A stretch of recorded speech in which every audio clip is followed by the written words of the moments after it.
Hello guys. So today we will start with the ENT. So ENT में एक बहुत common question आता है, वो है टेस्ट के ऊपर।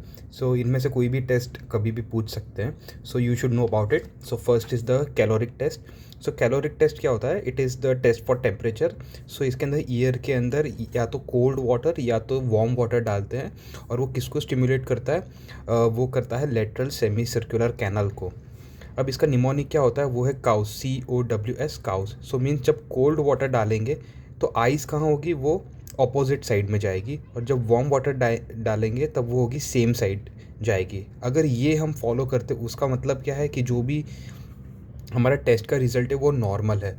अगर कोल्ड करते हैं और सेम साइड आती है तो वो एब नॉर्मल है, और वार्म डाल के अगर वो अपोजिट साइड जाती है तो वो एब नॉर्मल होगी। ठीक है। सेकंड होगी फिस्टुला टेस्ट। फिस्टुला टेस्ट क्या होता है? प्रेशर का होगा। प्रेशर का मीनिंग एक apparatus डालते हैं कान में और उसके अंदर प्रेशर क्रिएट करते हैं। सो वो क्या करता है कि वो मिडल ईयर और इनर ईयर में अगर मान लो कोई कम्युनिकेशन है, कम्युनिकेशन यानी कोई भी टाइप का परफोरेशन हो गया या कोई भी टाइप का फिस्टुला हो गया, तो उससे क्या होगा? निस्टैग्मस होगा। ठीक है। थर्ड होता है head impulse test. Head impulse test में क्या होगा? एक इंसान है, वो ऐसा सीधा बैठा है, हम उसे कहेंगे कि भाई आप मेरे नोज़ के ऊपर फोकस करना, और जब वो फोकस करेगा हम उसके हेड को 45 डिग्रीज मुड़ाएंगे। अगर जो आइज़ है वो स्टिल अपने नोज़ के ऊपर कॉन्सेंट्रेटेड है तब वो नॉर्मल है। बट अगर मान लो वो, जब भी हमने हेड टर्न किया, वो वापस से टर्न्ड हेड साइड जाके वापस से अपने नोज़ के साइड आए, तो उसे हम कहते हैं कैचअप कैस्केड। तो ये भी क्या होगा? एक एबनॉर्मल निस्टैग्मस होगा। हेड इम्पल्स क्या टेस्ट करता है? वो करता है वेस्टिब्यूलो ऑक्यूलर रिफ्लेक्स को। उसके बाद आता है डिक्स हॉल पाइक मैन्यूवर, जो सबसे कॉमन होता है। उसमें क्या होगा? Displacement of otolith. ठीक है, डिस्प्लेसमेंट ऑफ ऑटोलिथ होगा, और ये क्या होता है? ये पोजीशन का रहता है। इसके ऊपर थोड़ा पढ़ लेना, क्योंकि ये क्वेश्चन में आ सकता है। ये हम कब करते हैं? हम करते हैं डायग्नोसिस ऑफ BPPV के लिए। ठीक है। तो डिक्स हॉल पाइक मैन्यूवर करेंगे तो हम BPV का डायग्नोस करेंगे, और अगर हमें उसका ट्रीटमेंट करना है तो हम क्या करेंगे? वो है Epley's manoeuvre. So do read about this. उसके बाद थोड़ा और आता है, एक होता है C-वैम्प, जो होता है सर्विकल वैम्प।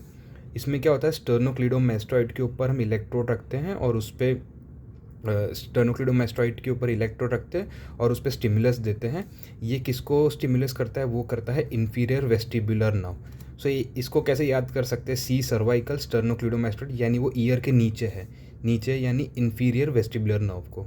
सेम होता है O-वैम्प। O-वैम्प में क्या होता है? वो करता है सुपीरियर वेस्टिबुलर नर्व को स्टिमुलस करेगा।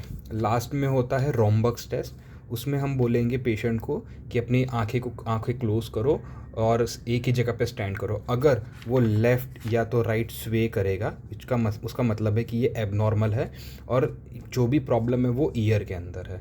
सो आई होप इसमें से कोई एक क्वेश्चन नेक्स्ट एग्ज़ाम में आएगा ही, और ये बहुत ही इंपॉर्टेंट है।